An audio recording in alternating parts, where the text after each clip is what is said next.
Hello and welcome to a Drum Gear Buyer's Corner. I'm going to make a few of these where I give some advice in buying stuff. And here I'm going to talk about the benefit of Paiste back in 2005 reintroducing the giant beats, as well as Paiste reintroducing the Formula 602s. That was a little later. I can't remember quite when that was. 09 maybe? But here's an interesting thing. Now I've bought a nice pair, well, two different pairs of 15-inch giant beat hi-hats, white label, here on Guitar Center and Music Around. I have Guitar Center up here. And 602s, I've gotten a couple too. But I'll give you a good example here. So what we're looking at here, if you can see,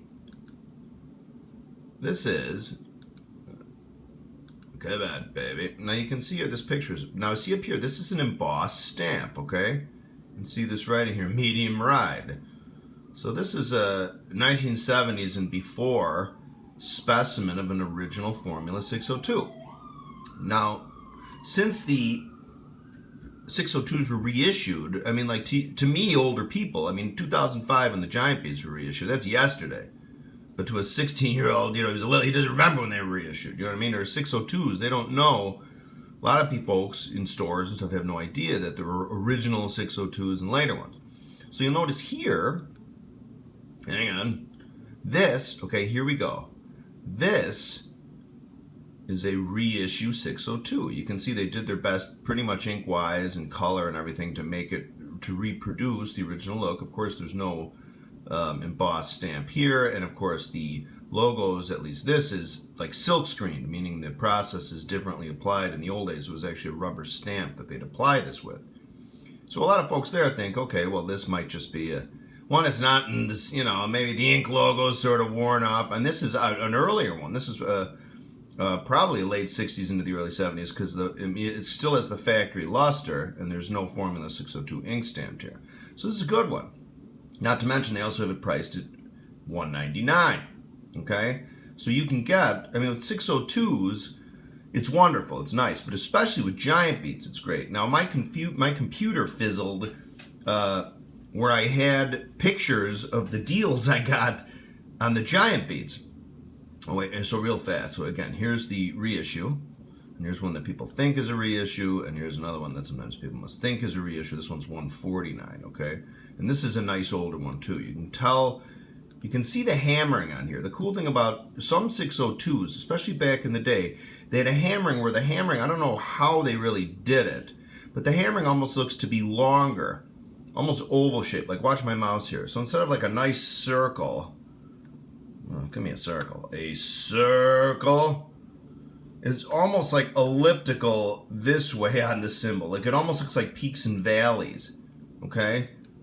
A lot of diehard Paiste fans know what I'm talking about. Like, it looks like see it like it almost looks like valleys, or like the side of a mountain where water could run off. See, this is a good one. Every symbol I've ever had, a Paiste 602 that sort of has this appearance, is a good one. So here we go. This is today. What is today? March, I guess it's the 8th, 2019. So if anybody wants this guy, I would think this is a good one. Remember, always call and ask him, check it out, see if there's any cracks and stuff, double check. So it just said, of course, it's listed as a flat ride.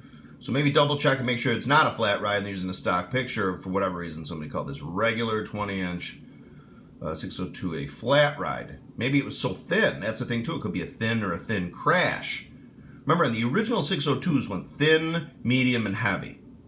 And then they introduced, I'm not sure what came first, the medium ride or the thin crash. So then it went thin was the thinnest, thin crash was the next step up, then medium, and then the next step up was medium ride, and then the next up heavy, okay, in the weight department. So this could be a nice, juicy $150 thin or thin crash 20-inch. This thing might weigh like 1,830 grams or less. So, all right, and then again, back to this one. This one, again, has the original red ink. There's no Formula 602 in ink here, so this is an older one. Of course, the embossed stamp. All right, and then, of course, here is the medium ride modern one. By the way, I do believe, personally, on the whole, I do think that the reissued 602s sound better than the originals, in my opinion, on the whole. by the by. I don't know what it is, but they do, just generally. Like this medium ride, I got a chance to hit the Paiste reps came to the Chicago Drum Show back in the day when they first reissued the 602s.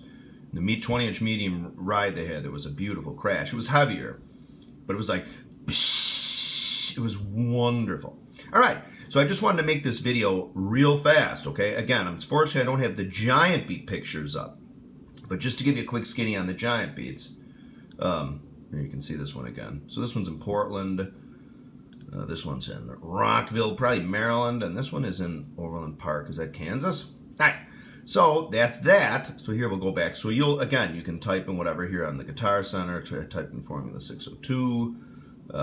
Of course, sometimes it's good to just type in Paiste because sometimes they'll just mislabel stuff. Here's a 17-inch. It says, check this out. Use 17-inch Formula 602 modern dynamic crash cymbal. That's like some YouTube verbery. Now let's see here. Do they make a reissue? I don't know if they make a reissue 17. And they don't. So here we go. You can see Formula 602. It's just it's not turned at the 12 position. So here is a 17-inch Formula 602 original, okay? Embossed stamp, and this one's 189. This might be a damn good one, okay? We don't remember. Call them up, see if they have a gram weight, or they tell you. Maybe the fella can tell you whether it's thin or not. Again, this one too has that sort of hammering and sort of look about it as a good one. You see again how it sort of has like the lines almost sort of come out like this a little bit, almost in a weird way, almost like the Italian symbols, sort of. All right, so there you go. So it's always good to do that. Again, the point of my video here is that to me and you, and maybe a lot of people over 35 or 40, you know, think that it was just yesterday that the giant beats were reissued by Paiste and the Formula 602s were reissued. But to younger folks at a lot of these stores, they just see, oh, here's a Formula 602. They don't know maybe the benefits or the value of the older stuff, okay? To them, it's, you know, all just the same shite. So again, here's a good example. Modern dynamic. I don't know where they got that from. That's something you'd see like in a eBay listing from Japan. All right, so you get the point. Let's do this. I'm going to type in, so used. Remember, there's used and vintage. You got to do both. And the old, not that long ago, they all covered both. And sometimes, you know what I mean? Like, anyway, just do it. So here's used. I'm going to type in. Now, here's a hint, too. You can, hello, for the love of God. Where's the, come on. Oh, drums. Well, look in drums. There's not a cymbals category. So see how the cymbals come up with drums. So what I'm going to type in, you can just type in Paiste. And here's a couple tips, too. Well, I don't want to go through the whole Paiste scene, but let's for now type in giant beat, okay? Giant beat, giant beat. Some people say Taco Bell, some people say Taco Bell. All right, so remember, in 1971, even though Paiste, in a lot of their literature, says they discontinued the giant beats in 71, they did not. They made them through the 70s, okay? And in 71, they switched the inking to what looks a lot like the inking now. See this in this position? This would be the 12 o'clock if you held the symbol up. Of course, this is like a modern silkscreen sort of logo where the originals, again, had an ink stamp, okay? And they looked a little different. And of course, the original giant beats in this position where it says thin, you'd see the Paiste embossed stamp. So again, you can find some giant beats on these sites original. Even white label. They don't even know what white label is. Somebody might be like, why does this say giant beat in the 9 o'clock in this? So again, you can really tell the reissues when you see them. So I just wanted to give these tips, okay? But anyway, so here, this is a 26. There you go, 26-inch crash ride for $379. All right, so anyway, here's the deal. But then it's helpful too, type in sometimes just Paiste 24, okay? Because there might be an old giant beat that came in. Remember, on that embossed giant beat stamp, it's really the only symbol line. There might be one or two exceptions in some like Dixie type stuff or something. But as far as I know, it's the only Paiste symbol line where in the embossed stamp, it just said Paiste made in Switzerland. Didn't say giant beat. So a lot of these people might not know what it is. So especially a 24-inch size. So sometimes type in Paiste 24 and just see if like what looks to be a giant beat that has no writing on it at all, except for the embossed stamp. That's helpful too. You can do that with 15-inch hats too. In fact, with anything. You can type in, if you want to cut through the clutter, type in Paiste 18. And just see if a Paiste like no name comes up. Sometimes some people might have enough vintage knowledge where they might think it's like a Ludwig standard, and they might call it a standard, even though it's a giant beat. That's happened before in eBay auctions. Do a 20, you know what I mean? You know, so these types of things. You know what I mean? So it's a good way to find, you know, symbols. You know, too. And of course, it goes without saying, like with Zildjians and stuff, too. I mean, you know, especially like, I mean, Zildjians aren't as collectible as they used to be. There was a time where, like, you know, you run of the mill, you know, 1960s and before, Avitas Zildjians went for trillions of dollars. They went for a lot of money. Like this one, from this picture real fast, that looks like an older one to me, but we'll zoom it in. Let's see, I'm going to edit some of this shit out. No, that's at least a 70s. You can just tell. But remember, sometimes from the pictures you can tell. I used to make pretty good money on eBay back in the day before everyone and their brother knew everything about cymbals. Where I could just tell by the photographs what I was looking at. So I'd buy like a $120 22-inch transition stamp Zildjian. And in those days, you'd probably sell it for maybe almost $3. You know, by 10 years ago, you'd probably get almost 6 or 7 for something like that. If anybody remembers. Or at least 5. Okay, this looks to be a 60s. Maybe you can tell by the... See the real heavy stamp there? That's indicative of like a 60s, okay? Be nice if we could go there. In my opinion. Remember, everything I tell you is my opinion. All right. So, what we're doing is we're going back to where I was. Anyway, but yeah, so Zildjians, it's obviously, you know, there's a lot more. I don't know if old Zildjians will get collectible again. I'm sure they will at some point.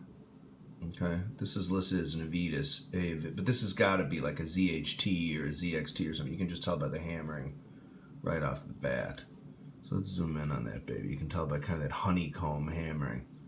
Oh no, shit, that's an Avitas, for the love of the Christian Science monitor. That's actually not a bad... I didn't realize that the Avitas sort of have that honeycomb... I call it honeycomb. See how it's very... On these Avitas, see how it's almost very... what's the word I'm looking for? Symmetrical, kind of, as opposed to like a, you know, original older Avitas. See, you know what I mean? So it almost looks like it's perfectly symmetrical. So that almost made me. Let's see if there is in fact a ZXT or a ZHT on here, so I can try and cover my tracks with what the hell I'm talking about. Hopefully. Hello, ZHT, ZHT, ZHT. Well, this one is that big ass hammering, pardon my French. But you know, the other ZHTs and ZXTs that they made. Oh, like this one. Well, here's a modern A, which kind of has that sort of, I guess that's the new gig with the Zildjians, huh? Sort of that, they have a different hammering system or styling now, at least for the Avitases and the A's. It seems. I haven't really bought any in the stores recently. All right, let's see here. Let's see. Hello? ZX, for the love of God, I'll just put ZXT here in the... ZXT, ZXT, there's got to be some effing ZXTs. Alright, well here's a ZXT, okay? Again, see that hammering? How it's, well in this picture you can't really see, but it's sort of this, that's a bad example. I'm looking like a jackass. It actually looks like a nickel-silver frickin' symbol, for the love of the Christian Science monitor. Alright, where are the ZXTs that have the smaller... You know, F it. I'm going to put in ZHT. You know, this is exceptionally embarrassing. Testing. All right, ZHT. The original, okay, here. Okay, ZHT. Okay? See how that's like the, even though they're a little bigger, see how that ZHT, it's sort of the same, really symmetrical. Anyway, so they're trying to get myself uncovered by the, here we go. See what I'm saying? See how that kind of, I'm going to bring up, you know, I got to do this. I'm going to bring up that F and, see, this is lucky I'm not obsessive compulsive. Get that? Okay, so drums. We're gonna bring this guy up. Where was that Zildjian? Ring of Fire. Yeah. So sometimes you can. Glug. All right, so we're bringing up that Avitas. So there it is. Let me just do this real fast. Thanks for putting up with me. Not you. Not you. Not you. Oh, here it is. Okay. All right. So there to there. See how it's kinda? You know what I mean? The symmetricalness. Of course, the lathing's a lot finer. Between you and me, I think Avitas swiped the Giant Beat lathing, of course, which they also used on the Formula 602 soundage hats and the Morellos. And also the 2003, well, a little different on the 2000, 3000 sound reflections because it's embossed. But anyway, so these are the tips I wanted to give you on buying cymbals from like Guitar Center and Music Around and stuff, and even eBay for that fact, because the reissues now have been around a while. A lot of younger folks don't know there were originals, so you can still get some deals on these, okay? So hopefully this was helpful. More videos on the way. Everybody have a good weekend. Don't forget to check out PFOZ. PFOZ just dropped The Song Remains the Same into Sick Again today. So check that out. PFOZ, People's Front of Zeppelin. You got to subscribe there. Don't forget to subscribe here. Have a good weekend. Thank you.